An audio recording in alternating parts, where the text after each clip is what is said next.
Hello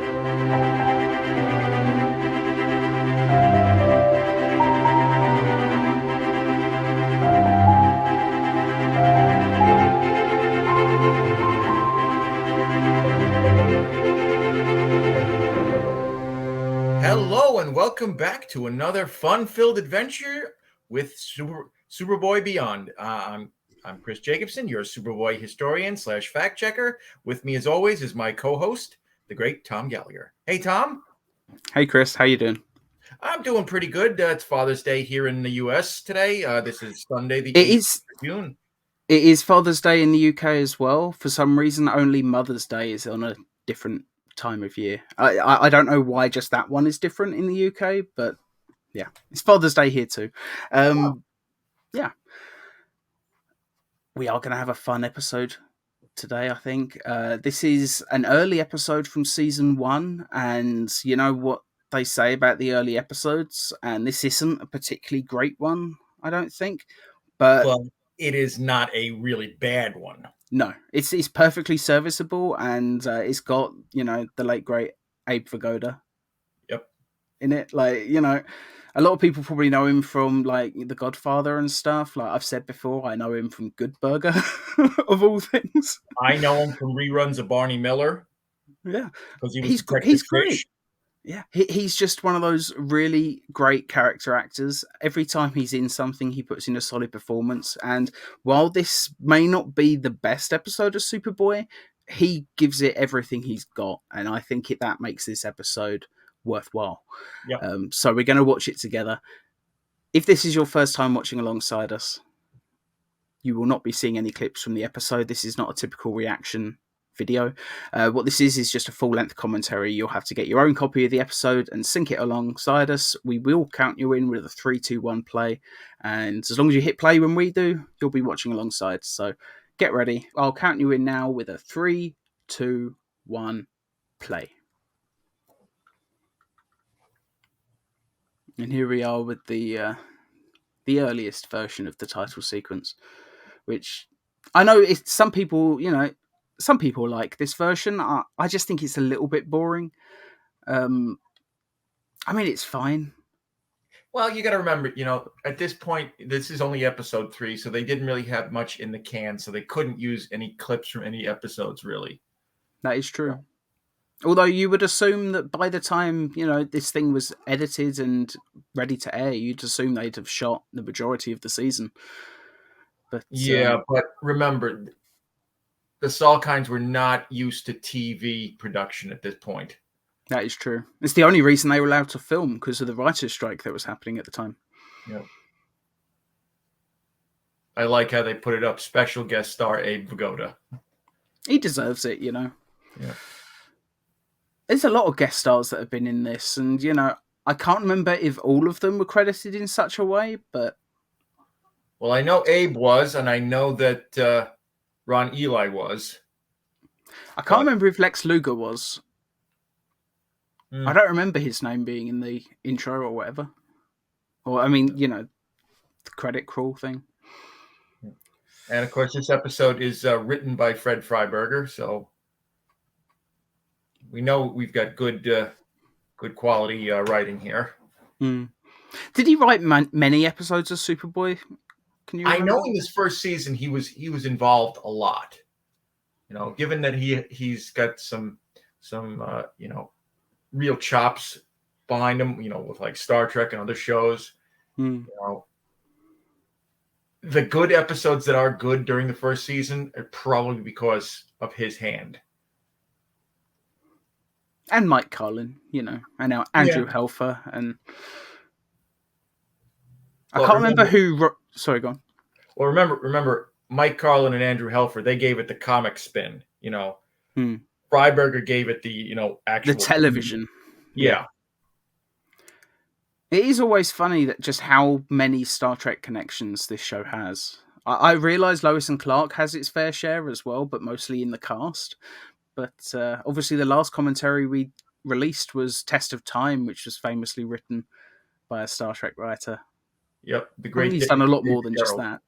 Yep, David Geralt, and you know, I have emailed him to ask if he would come on the show. Haven't heard back yet, You know, if he doesn't want to do it, that's fine. It would be cool to talk to him though. Sorry, I just zoned out watching Stacy take her top off. Which is probably, you know, why the Salkinds wrote this scene into it. I always think that anytime in a television show, if there's like a swimming pool scene or something, it's probably just because they want to up the sex appeal for this episode. Yeah. It's like, who else is in this? Abe Vigoda. It's like, not the sexiest man in the world.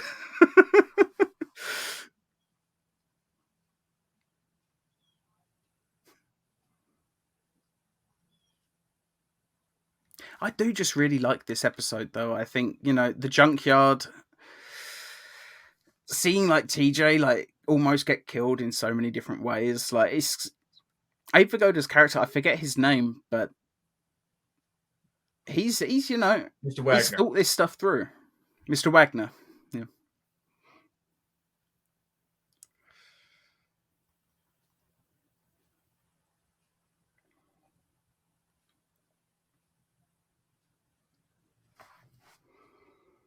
You could almost see the starts of the supervillain, you know, with the character of Mr. Wagner here, because, you know, everything is automated, Hmm. you know, and beyond automated what it should have been for, you know, like the late 80s, early 90s. Yeah, it's almost like if he was just a tiny bit more sane, he could probably be a lot more dangerous than he is. Like, it's Yeah. just the fact that he has lost so much of his mind. If he, you know, he could be a legitimate threat. Like, you know, but it's a tragic story as well. Like with a lot of villains, and he's obviously motivated a lot by his like PTSD and stuff from war, and yeah, it's just. I mean, you know, being a survivor of the Holocaust, I mean, there's no words beyond that. I mean, it's pretty much the ultimate horror, really, Yeah. in human history.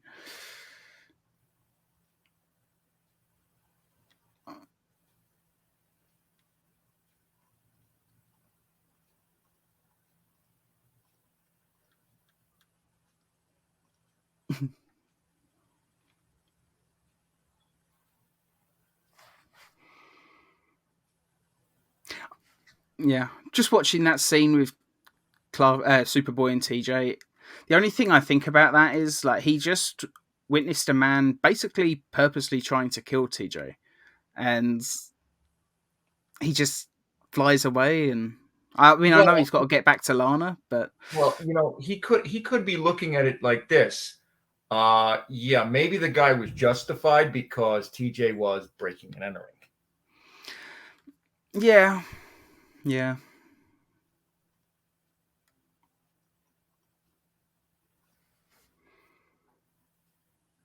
I suppose, you know, in America, like the laws are very clear. Like if you're trespassing on private property, there are things you can do. Yeah, and you know, if the police were called, that's all Mr. Wagner would have to say. You know, he was breaking and entering, and maybe my machines got a little out of hand. Yeah, and he could, you know, he could Yeah. even say, "I was just trying to trap him in there. I wasn't trying to kill him. I just Yeah. didn't want him to, you know, run away because I don't know if he's stolen something or what." So yeah, there's a ton of ways he could have explained it, I guess.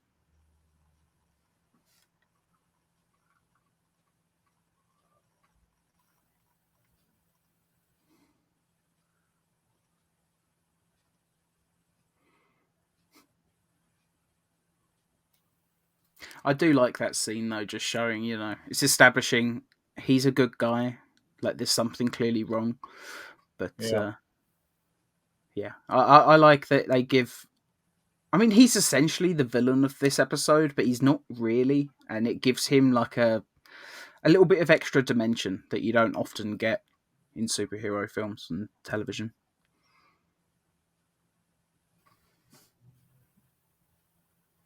And then, of course, we've got our one constant for the entire series, which is Lana's Jeep.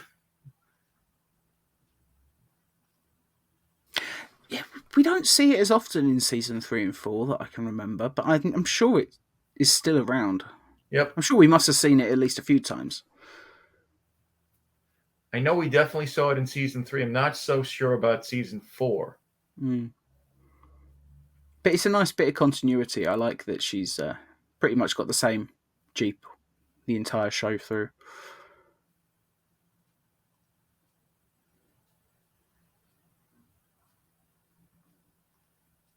So I know we say it a lot that they tried to sort of forget about season 1 as soon as season 2 came along, but there's still continuity. Like, it's clear that the makers of the show were still like, "No, this is ridiculous. We've got to keep some continuity." Yeah. And I mean, I appreciate it for that. I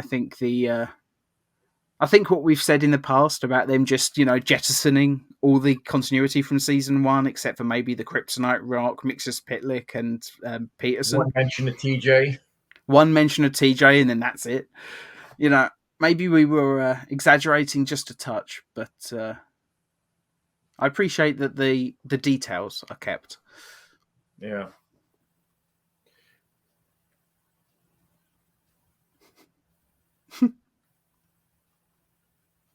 I've always loved that moment. Although there is a slight continuity error right there. What's that?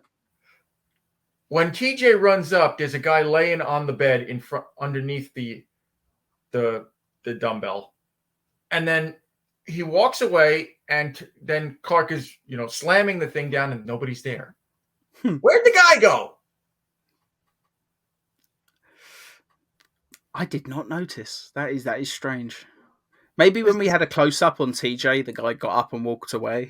We'll just have to. That'll have to be the explanation. It is strange that they, didn't at least keep a part of that to establish it. They really made Abe Vigoda look deranged here, just with the makeup. And just messing his hair up the way they have. He looks dishevelled. Yet somehow he still finds time to shave every morning. Yeah. It might have been cool if they'd given him like some sort of beard or something, just to take it an extra step. What would have been really cool is if they'd gone like full like Alan Moore with the beard. Just had a giant Gandalf beard. He hasn't shaved in 4 years. But he's wearing a suit, he still dresses nice, which shows like, his mind is kept in the past. Like, he's living in the past, he's wearing a nice suit, he's shaving every day, he's just... Yeah. It's interesting. Yeah. If we ever get Stacy on, we should talk to her about working with Abe Vigoda in this episode. Definitely. Because I mean, out of everybody, she had the most screen time with him.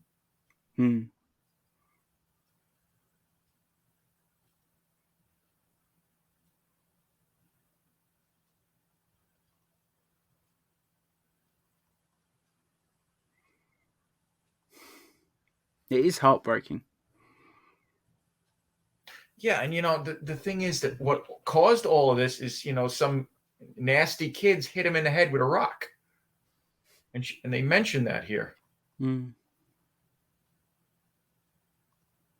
So I mean, he is mentally back in the past because of his trauma, because of an injury. Like it's part trauma, but I mean, obviously being hit on the head with a rock is what has like sent his mind back. It just... Maybe if it was somebody else that hadn't lived through such like a horrific past, maybe it wouldn't have been quite as bad. But it was the wrong guy to get hit on the head with a rock and get that specific kind of brain injury. And it's just... Yep. Especially considering that he runs the junkyard as well, because now he's actually potentially quite dangerous. Yeah. But his performance here is so great. You kind of you feel for the man, and yet you also say there's menace here. Yeah. And I think that's the way you have to play a villain. You can't just make him just the mustache twirling bad guy from the old 1920s movies. I've got to say as well, like, I know that they say with actors that a lot of the time, if you want to get the best performance, it's not just about one person's performance. Like, it's about, bouncing off of each other and mirroring, like, not mirroring. I don't know what it's called. With the chemistry and stuff, one person's performance can elevate the others, and Right. I think that Stacey is also very, very good in this scene, and I think it's clear that they're working off each other in a good way.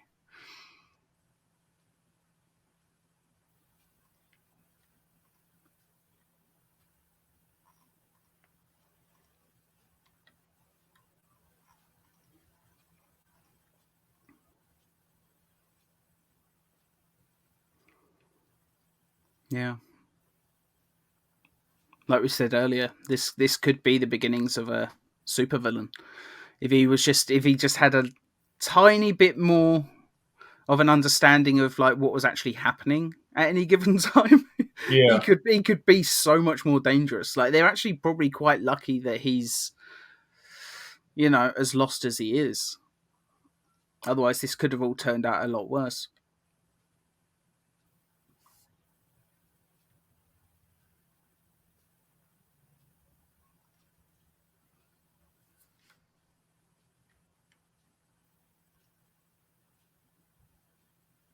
I've got to say as well, like credit where it's due to the set designer. It's his like sort of lair, if you want to call it that. It's a pretty cool set. Like it's nothing super expensive or anything, but it's well designed in my opinion. Like it's clear that he's built it up from stuff from the junkyard, Yep. but it has all the hallmarks of a supervillain's lair. So it's just yeah, I love it.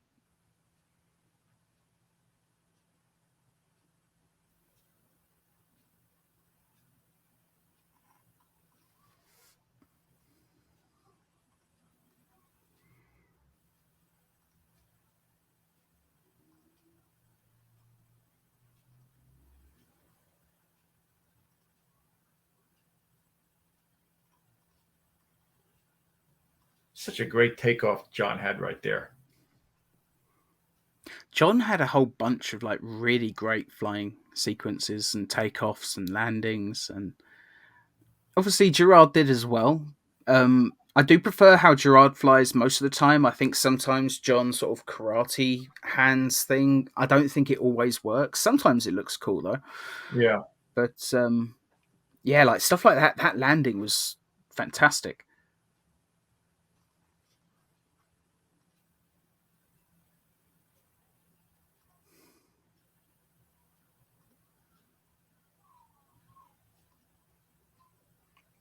I will say though, this one sequence right here with Abe, I think his acting just gets a little. No, I feel like Well, he's starting to panic, and it's terrifying. Like yeah, it it's works for me. Like, but the thing is he goes into panic mode and then and then right he's here, out of it. Yeah. yeah, I it's a suppose you little. could say like Lana calmed him down in that moment though. But yeah, you're right. It's a little bit. It's not up to Abe's usual. Yeah, it's not up to the performance of the rest of the episode. Like even just here, he's not saying or doing anything. It's just a sound effect with a close up on his face, and That's great. it's fantastic. And the sad part about this whole sequence, like as Superboy's breaking down the barricades, because you do feel for him, you get a sort of complicated feeling about it because part of you wants Superboy to stop because of how much distress like Abe Vigoda's character is going through, but at the same time he's got to keep going because Lana's in danger. So it's interesting, and I think it's the sort of conflict emotionally with a show like this that only comes when you've got like a writer that really knows what they're doing. Yeah. And yeah, part of me even wonders, like with this episode, I don't even think it necessarily needs another rewrite. I just think it maybe if they'd had the budget that they did on season 3, or just some more of the sensibilities about how to like light it and how to stage the action and all of that stuff, I think that's all it really would have needed. Maybe just the season 3 directors. Well, actually, Colin Chilvers is a really good director. He is, but he's at the moment he's working under the blueprint of early season 1. Yeah. I think with season 3, they got a little bit more ambitious and had a little bit more money to work with, and I think that's all this episode would have really needed. Like Colin Chilvers could have still directed it. Maybe they just needed like the cinematographer from season 3 or something. Although the lighting's not terrible, I must say, especially when it all turned red. That was a nice choice. Oh.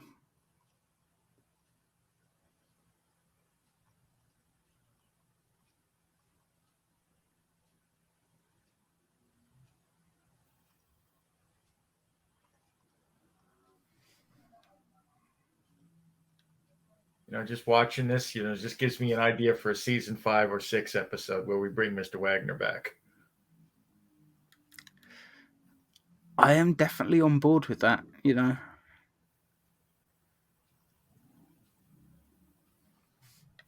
I think it would be cool though if he's not a villain when he comes back. Though I think he would be an interesting ally rather than a villain. Because it was established in the Daily Planet that he's a physicist. He's a scientist. Maybe he works at Star Labs now or something. Who knows? Mm.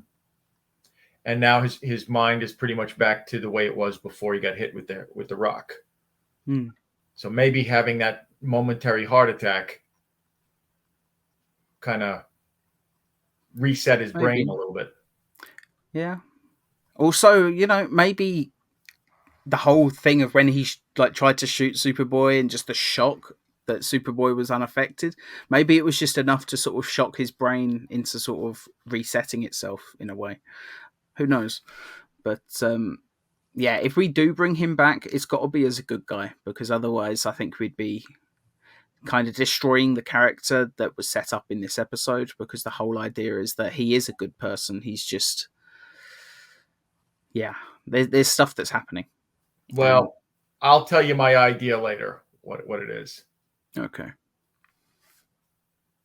It could be fun to mix him with Hugo Strange and have it so he is a good guy, but Hugo Strange is turning him into like a sleeper agent that he activates at night to take people out or something.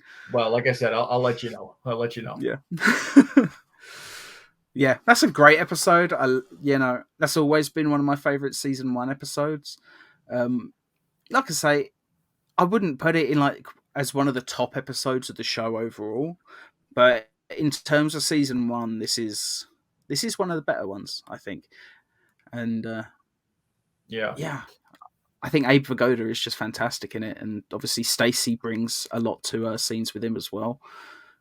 John is great. That ending scene where Stacey's Lana's like, you can't be blamed for this, and he's like, no one should be blamed, and all of this. It's quite a nicely written scene that I think they said all they needed to. They didn't have to spell it out any more than that. We know what he means. The only thing that would have made the ending of the episode better is not Lana picking him up in the Jeep and says, come on, I'll give you a ride. Just let him kind of walk off, quietly, like the endings of the old Incredible Hulk series. Where he's walking off and you just can see that he's just thinking about everything. Yeah, that would be cool. Anyway, so, I mean, sometimes when we do these commentaries, we like to give them a score out of 5 or score out of 10, Yeah. It alternates.